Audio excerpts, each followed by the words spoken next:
Moi, je prétends qu'il y a une très grande coupure politique, et que cette coupure est en partie due au conflit israélo-palestinien et à la différence de traitement. J'ai été dans les manifs pour Gaza, en Belgique et en France, lors de l'offensive sur Gaza. J'étais à la manifestation du 1er mai, mais la manifestation du 1er mai, c'est essentiellement des travailleurs, c'est pas uniquement, mais c'est beaucoup de travailleurs, on va dire français, de souche, je ne sais pas comment il faut les appeler. Vous avez très peu de gens issus de l'immigration, ça ne leur parle pas, c'est peut-être pas la partie de leur tradition, je ne sais pas. Mais par contre, à Gaza, vous les voyez. Et à Gaza, vous avez des manifestations, en tout cas en Belgique, il y a eu beaucoup de protestations et d'attaques contre les manifestations parce qu'elles sont dures. Elles sont dures parce que les gens ont des slogans religieux, ils ont un ancrage très religieux et ils ne se gênent pas pour mettre Israël égale nazi. Quand ils mettent Israël égale nazi, alors évidemment ils sont poursuivis.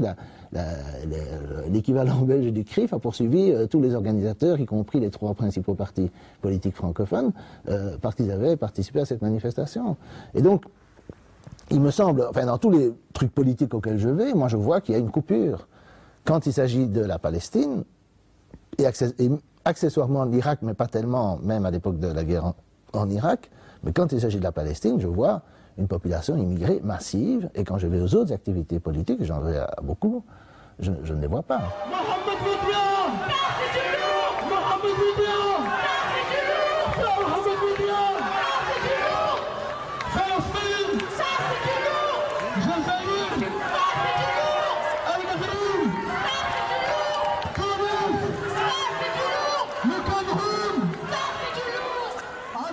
Le discours est renforcé par toute l'agitation anti-musulmane qu'il y a en France. Moi, je prétends qu'il y a beaucoup d'agitation anti-musulmane, dont un des vecteurs est Charlie Hebdo, par exemple.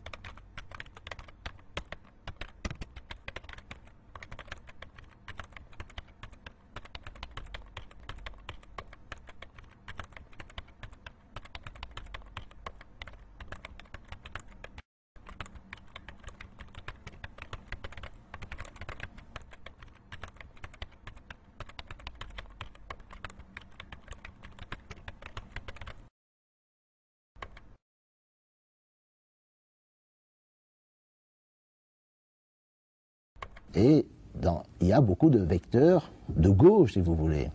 Il y a la loi, bon, là je n'aime pas beaucoup m'ingérer dans les affaires intérieures françaises parce que je ne suis pas français, mais c'est vrai que je ne suis pas d'accord avec ce que j'appellerais la loi sur le voile, la loi sur les symboles religieux à l'école. Je pense que cette loi place la séparation, si vous voulez, entre l'Église et l'État, ou la religion et l'État, au mauvais endroit.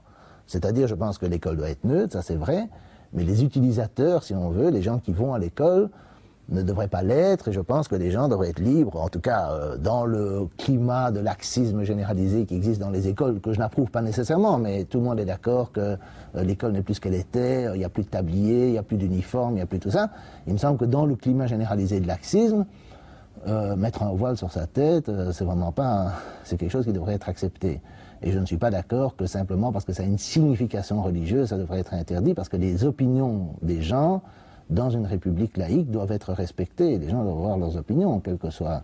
On n'est pas dans une république où on impose des opinions aux gens. Et donc je ne suis pas d'accord pour réprimer ces opinions, ou réprimer des symboles parce qu'ils expriment des opinions, de nouveau chez les utilisateurs. On pourrait discuter pour les enseignants, les travailleurs des services publics, ça c'est autre chose, mais je parle des élèves ici. Il y a une citation, je parlais avec un professeur de mon université, qui est musulman, et qui est un type tout à fait calme, etc., pas radical du tout, etc., un musulman très ouvert et tout ce que vous voulez. Mais il me dit, si j'étais adolescent maintenant en Belgique, ce serait très dur de grandir ici dans ce pays en étant musulman. Et la situation n'est pas aussi mauvaise qu'en France. Parce que c'est sans arrêt, sans arrêt, sans arrêt, sans arrêt, sans arrêt, des attaques contre l'islam, l'islam-ci, l'islam-là, etc. Au nom du féminisme, au nom de la laïcité, au nom du terrorisme, au nom de ci, au nom de ça. Sans arrêt. Et donc, regardez l'hystérie suite au discours d'Ahmadinejad, regardez n'importe quoi.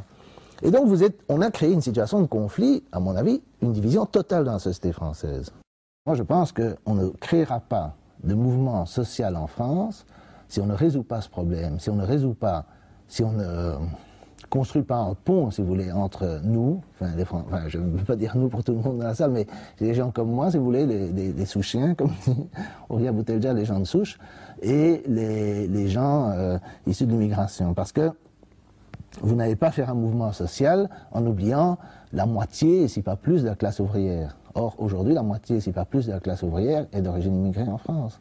Et donc, vous êtes dans une situation, on est dans une situation où on ne peut pas avoir un mouvement social réel.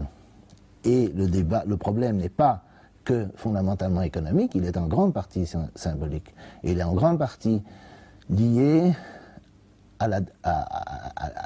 aux deux poids deux mesures constants dans le discours.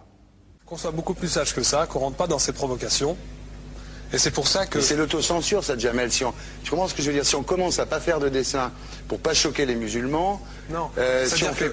Pour moi... C'est de l'autocensure. C'est la fin de la liberté d'expression. Pour moi, la liberté d'expression, la liberté d'expression et le respect font partie, sont mariés ensemble. Oui, mais ça... Moi, je suis pour la liberté d'expression. Mais si je vais blesser une personne, pourquoi blesser la personne? Non, mais si moi j'ai envie de faire une caricature sur Mahomet ou sur un rabbin ou sur Jésus-Christ, il faut que j'ai le droit de le faire. Tu comprends? C'est ça la France. Quand tu sais que tu vas blesser 10 millions de personnes, pourquoi tu vas les blesser? Pourquoi? C'est la liberté, c'est ça. C'est la liberté. Le même Ardisson reçoit Dieudonné. C'est en 2004. C'est au moment où il a fait son sketch sur le colon israélien, donc il s'est montré en sketch avec un colon israélien, il a appelé les jeunes des banlieues à rejoindre l'axe du bien, américano-sioniste, etc. Et ça a provoqué un tollé. Et alors, Ardisson lui dit... Vous ne pensez pas que c'était à vous de vous excuser, non? En disant, le sketch n'était pas très drôle, je suis désolé si j'ai blessé des gens, voilà, excusez-moi, voilà, c'est une connerie. C'est mon travail. Mais vous ne referiez pas le même sketch quand même. Mais le spectacle que je fais reprend en grande partie les lignes de ce sketch. Mais il y a un truc que je ne comprends pas sur cette affaire, c'est qu'à aucun moment vous avez senti le besoin de vous excuser et que vous en avez rajouté. C'est tellement surprenant, c'est tellement inadmissible que j'en suis choqué. Voilà. Vous vous rendez compte de ce que vous arrivez à dire? Je trouve incroyable que j'ai pu faire un sketch sur le mollah Jean-Christophe, j'ai pu faire un sketch sur le curé. Ouais. Là, je fais un sketch sur un colon israélien, et tout d'un coup, c'est l'hystérie. Non, moi je vous trouve, vous le savez bien, je vous ai toujours trouvé très drôle et en plus très bon comédien. Et je suis un peu désolé, pour vous dire la vérité, je vous parle amicalement, je suis un peu désolé de vous voir vous enfoncer là-dedans, parce que c'est peut-être la dernière fois que je vous invite, Diodo. Alors il y a l'inversion, il y a aussi ce que j'appelle l'inversion des valeurs. L'inversion des valeurs, c'est, bon, par exemple, sur la liberté d'expression. Traditionnellement, et ça je pense que c'est une tradition qui est française aussi, la gauche, les mouvements progressistes, les mouvements républicains ont défendu la liberté d'expression et ont toujours voulu étendre la liberté d'expression. Parce que pendant la guerre d'Algérie, par exemple, on interdisait les journaux qui parlaient de la torture. Et on interdisait aussi, par exemple, un film basé sur la religieuse de Diderot. Je me rappelle de ça parce que les Français venaient le voir en Belgique à l'époque. Et on interdisait ce film-là. Mais là, c'était les milieux cléricaux, et dans l'autre cas, c'était l'armée qui voulait qu'on ne dise pas du mal d'elle. Mais que faisait la gauche à l'époque? En général, elle était contre ces interdictions. Elle était certainement contre les interdictions sur des bases religieuses, elle était contre, enfin la gauche radicale en tout cas, celle qui luttait contre la guerre d'Algérie était contre ces interdictions.